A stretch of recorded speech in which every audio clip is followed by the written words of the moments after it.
Ewo saa patente yi mu no, eye B yi mu no, yebehwe eye B1, yebehwe patente B, yebehwe BE, na afi asanso ahwe eye Bcon eye codici 96. Moma yensha ase na yenko. Yo eye patente B1. Moma yenko hwe emfie be na yedegye ka be na obetimi atwie ene de keka ho saa. Patente B1 ansa na wo begye no agi se wadi eye 16 years of age ansa na watimi age eye patente B1. Na woje wie nso a wo betimi atwi eye quadricyclic non-leggeri no kire se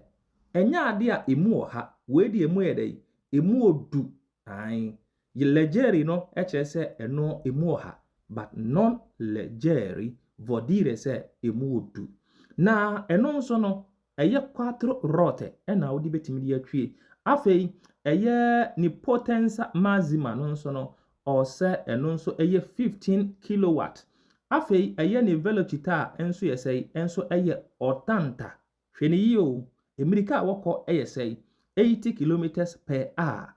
afei ade bi so ha wo so hwene yie wei eye ni massa maxima no se eye ade a ode fa nipa ni massa maxima or se timi de 450 kilogram ai na se ode fa ne man so a or se ni mudro no massa maxima no or se timi de eye 600 kilogram afei or se person avere eye carrozzeria aperta manubro ai we no ase ene sei mechirichirim me de picture be chirichirim ntino mo woni tenase kutwu na mechirimu ma wanyante ase de eye carrozzeria o ka ho asem ene eye manubro ni nyina no mechirichirim ede akire wo afei de tie biemu ne sei eye saa patente bi unoi wo betime de afa enipa atena eye moto anase car ni mu nemom kai ne hunu se carta di circolazione ya efa car no ho no eye ade a ema okwan se efa fa nipa na afei eye patente B1 no eye ade a me ka kire wo se wuduru eye 18 years a wutimi apply eye patente B ema no eye yie which means on se 16 year de 16 no wudu 18 years a wutimi apply for patente B so what I say ewa bra solo se wo beye some exams degree da bi wo beye exams degree da enu nti no wudu 18 years a obi a wo eye patente B1 no odu 18 years a wotimi apply for patente B no ewa bra se nipa no ebeye exams degree da but wo ni patente B1 no na afi na akoye patente B no a agi se wo ye theory esan so ye grade no edeka ho wo hu se de yete enu nti mo maye nkwai okay na me ka che se eye quadricyclic eye non-leggeri no eye ade a se wo de fa nipa ni mudro no se eye 450 kilogram transporto eye persone afei se wo de fa eniema nso a eye quadricyclic non-leggeri no wo de fa eniema nso o se ni mudro na eye 600 kilogram transporto eye cause na me ka cha se eye con eye manubro no eye de eye ye kan say ne nsa no akoye se bicycle nsa no a wodi twie no ene ye fe ne se de eye manubro afei carrozzeria eye aperta no ekire se esoro no bibia nkata so eye ade a esoro no abie carrozzeria no ye bie soro enu nti enam se carrozzeria aperta nti no o twia uhia se obehye casco obehye moto che enti saa moto ye fa zo fe ne se eye quad enu nti saa pepepe enete moma ye nkwai na me ka cho se eye quadricycle no enu enie na me ka asem bi se wo mirika otuo no esua enu nti saa ka we ontimi emfa eye autostrada so adentia wonam chentri habitat ya ni mirika ye 50 kilometers per hour afi wonam strada extraubana secondaria oko 80 kilometers ena won se eye extraubana hakrambu se secondaria hase no o senke ko se 90 but ni speed 20 oko 80 so ho ena afi eye principali hase ye ko che 110 dh enam se ni speed no enu 110 dh ntino ofa ho a enye yie sabepepe na eye autostrada 130 oni speed a obetimi akọ 130 enu nti eba saa no a ofa ho a enye dey enye yie afei saa ka yi opese wotwi a patente B no obetimi atwi patente B betimi atwa na asa de ebro saa ebetimi atwi ema no ayeyie okay mama yenko yanim na me nkyerɛw sɛ patente B eso ene yadu patente B nso yametie ho nsɛm ɛ eno nso ɛyɛ patente B a poi conseguire a di 18 ani eno nti udu 18 years a ɛna wotimi apply for ɛyɛ patente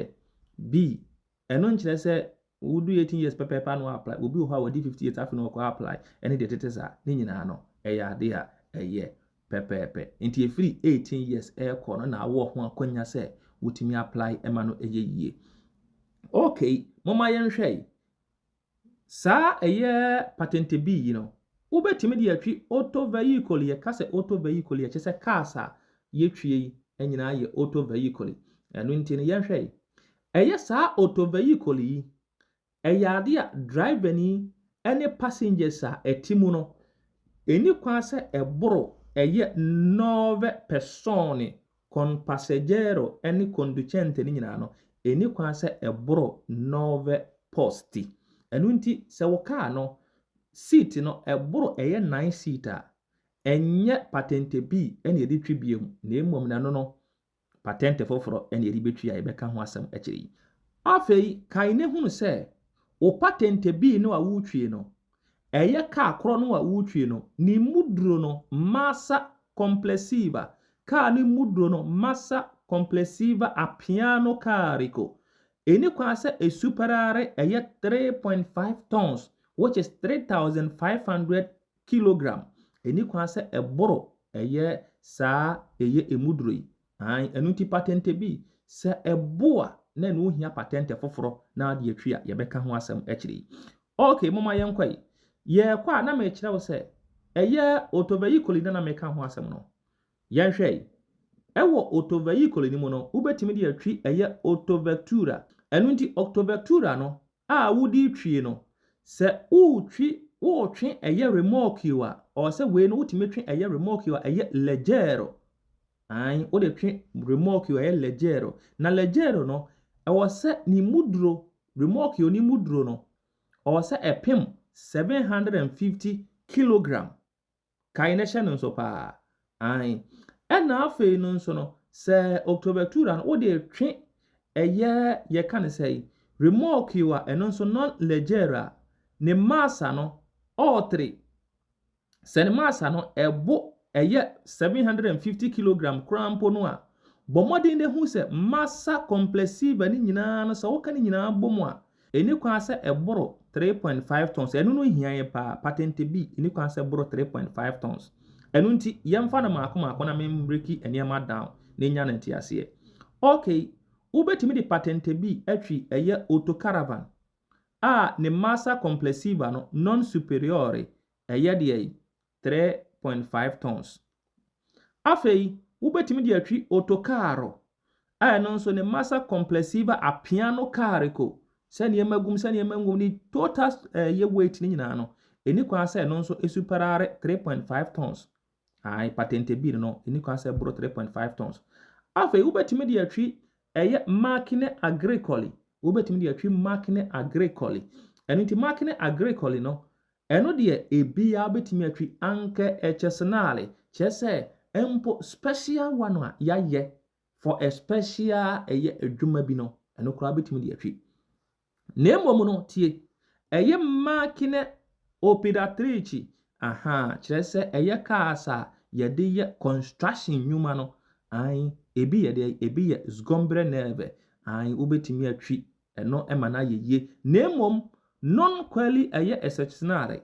eye ade a special one de untimi ntwi ema no nye yie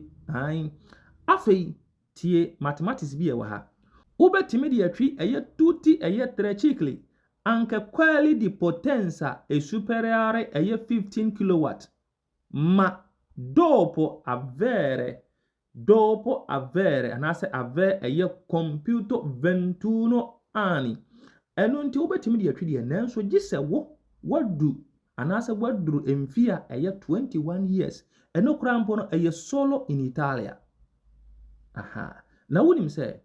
patent a yɛka ho asɛm yi ɛyɛ patent a ɛyɛ B na B no 18 years. So ate aseɛ.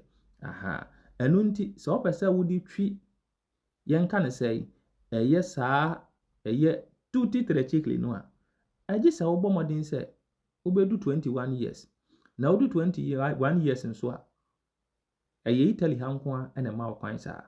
Okay, afei kae ne hunu sɛ wobɛtumi atwi tuti ɛyɛ quadricicli a motore. Afei wobɛtumi atwi motocicli ɛyɛ leggeri, ma questo no ɛyɛ ma solo in Italia. Motocicli leggeri. Wobɛtumi atwi leggeri no ma solo in Italia. Afei kae ne hunu sɛ kaa biara no a patente a ɛmɛ bɛtumi atwi ɛne bi uno bɛtumi atwi no unso bi no wotumi twi bi ɛma no ɛyɛ yie. Moma yɛnkɔe patente bi meka kyerɛ wo sɛ deɛ yɛ very very important ɛyɛ massa appiano carico. Emu duro no ɛni kwan sɛ ɛsuparare 3.5 tons. Ɛno nti otobectura korɔ no a wotwie no ɛne remorque yokora a wɔhwɛ no si yɛka ni bomu a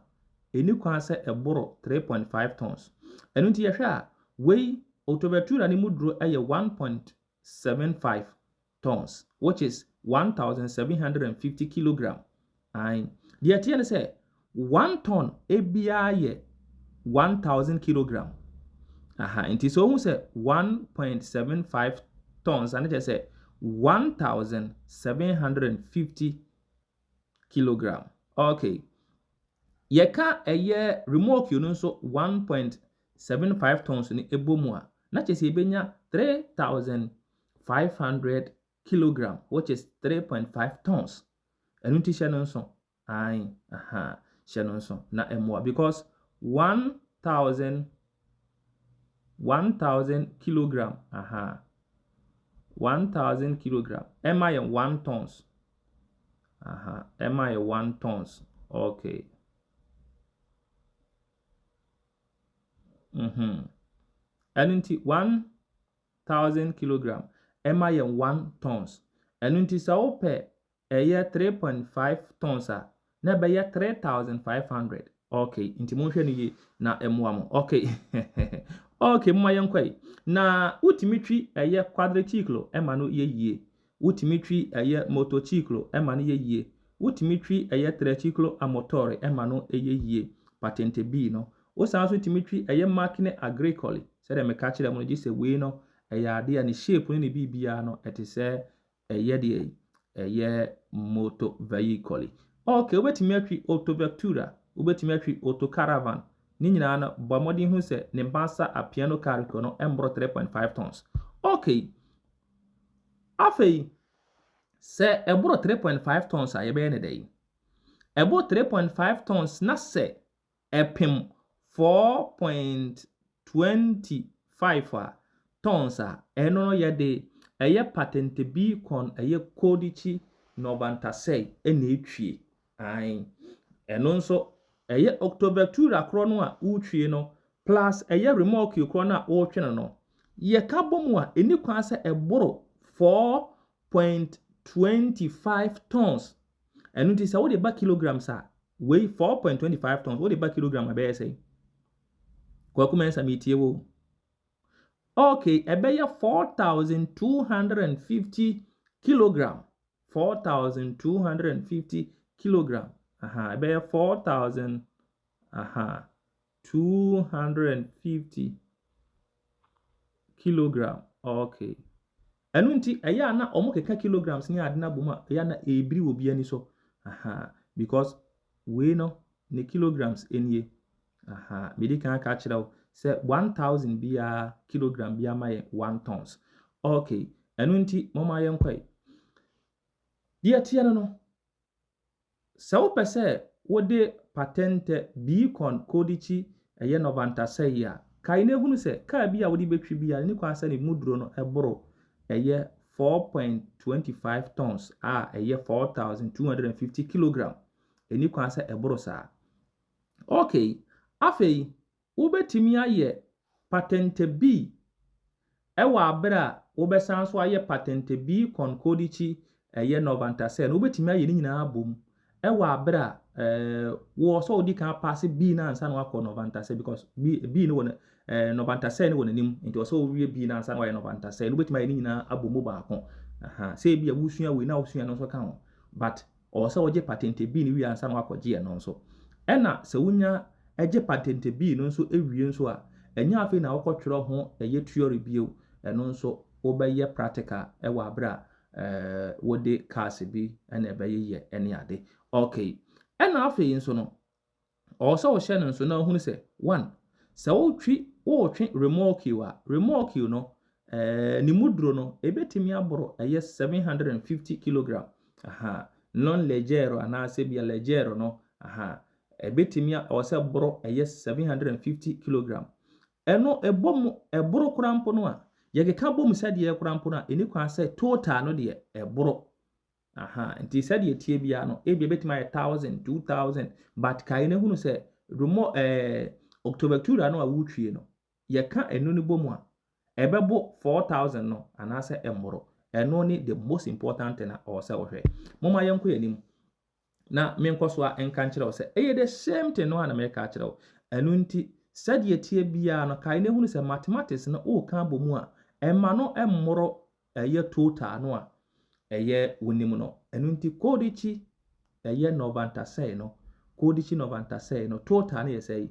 eye 4250 bomodin so de be 2 3 musa na aboawo okay eno nti sade tie bia no ai no kan se bia remorque no kra betimi aye eye 3500 na wode we kan say we no so kan ho krampo no autobactu da 3500 kan ho a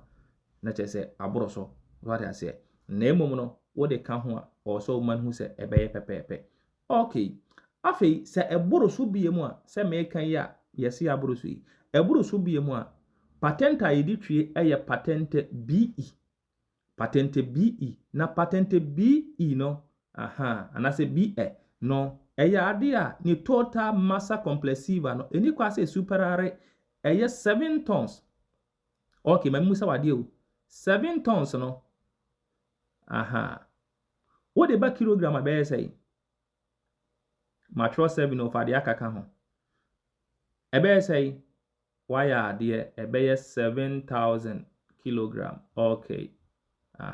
ebe 7000 kilogram enu nti hu se massa complessiva a piano carico no eni kwa se e superare eye 7000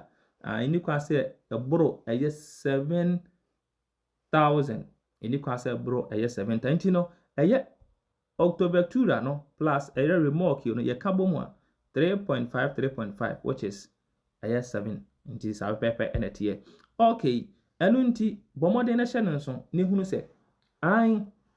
eyampa o se osia eye autovehicle no plus eye remorque no o ka bomu a enti wo de yemfa ne se bia autovehicle na wutwie no eye ade a ni mudro no eye 3.500 which is 3500 plus another 3500 ebomo me anya say eye 7000 anaso se empo no superare eye 4250 kg no krampo no a se bia remorque no kura superare 4250 a kai ne hunu se wo de autobetura na kabomu a emboro eye 7000 so what ya say enu nti da bia no hwe minimum a eye BE no ekopem 7 ena kodichi Novantasel epem 4250 patent B epem say 3.5 fa we ni 2 trim na emwao afi kai ne hunu se ukura eye patent BE no a ubetimi atwika bia patent AM metwie B1 B kon kodichi eye Novantasel etwie eno nso ubetimi atwe bi ema no ayeye intimi ka kire wo se mathematics bi efa ho bia no ema no emboro eye ye kan say ema no emboro 7000 inti we no 2.5 plus eye 2 ukabo abenya say 4500 okay Ukabuma ubenya 4,500. Okay. Ukabuma ubenya 4,500. Okay. Nache say ubenya 4.5 tons. Okay. 4.5 tons. Okay. Ubenya 4.5 tons. Afei, nache say we no, you are still within a year patent B imu. Okay. Yehwe we so a year autocaro no a 3.5 tons plus remorque 1 ton. Inti kabuma eno so say 4,500 sa. Okay. Eni eno ano no. Eno inti ba modi ne hu se o mani superare eye say 7,000 na enkoye asem foforo. Ai eno inti kai ne hu ukura patente bi iya ubetimi atwi eye auto vehicle ya epem 3.5 tons. Ewa abra ekofa remorque wa eno nso epem 3.5 tons. Se be ya 3.5 be me 7. Okay. Nti se bro so a kai ne hunu se ba ko de bro so wa no krampo na ya de a e de casino beba. Afei patente B ye no ubetimi de atwi patente B ka bi ebetimi atwi a uno ene a em nyina no ka bi etimi twi bia no ubetimi atwi bi ema no ayeye. Okay, the most important thing 7 tons. Okay, meda wase abusuafo aha eye guida kon teacher Miritwi kasa echere patente B mu ema onya ahonte ase. Enen so de no ye wie. Bomodin se ubeko YouTube no abo guida kon teacher ahemu. Minua, wo wie nso a my video no obi nso nsanka bi. Mo nyina mo like na mo follow mame na mame dwumade no enye kama. Meda wase Onyankopon ka ho. Nyame yadom ebesan ehia bio. Ciao, adios.